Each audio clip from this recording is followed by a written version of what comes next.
Hey, welcome. I'm chasing sawdust.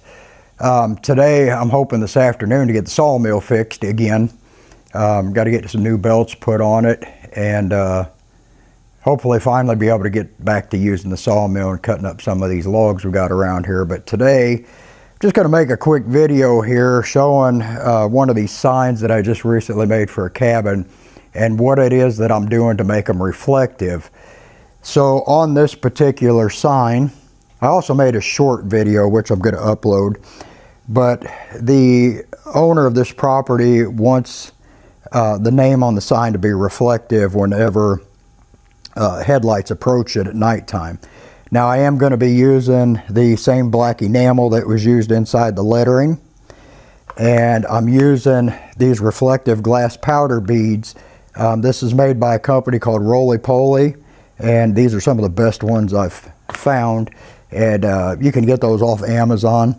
I will be using those. As you can see, the sign's already been cut, it's already been painted, it has 2 coats of sealer on the front of it. The only thing you do need to know when you're trying to make these signs reflective, the excuse me, the absolute last step that you do is going to be making them reflective. Once you put the reflective powder, reflective beads, or however you do it on here, you cannot spray any type of sealant, whether it be clear or otherwise, over the top of these beads. Otherwise you just wasted your money, your time, and whatever reflective media it is that you're using, because they will no longer reflect anything. So with that said, on the short video I just done the S on here. I won't have you watch and do the whole sign, but again, you're just going to get a little bit of whatever color paint you painted your lettering, or whatever reflective, whatever area it is you're wanting to be reflective.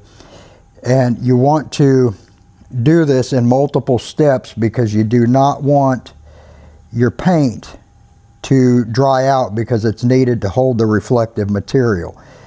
So on this one here, we're mainly concentrating on the bottoms of the lettering. So I put a thin coat of paint inside the H. I'm going to get the smallest little amount of reflective media, and I'm just going to start putting it in there. You do not need to have a thorough coating of the reflective media onto the paint, because only what's actually touching the wet paint is all that's actually going to stick. So if you pile it up in there, anything extra you put in there will be wasted. After it's all said and done, it'll look something like this. The S, like I said, was already done before. Once the paint dries, I'll just dump off all that extra. And that's all there is to it to making your sign reflective.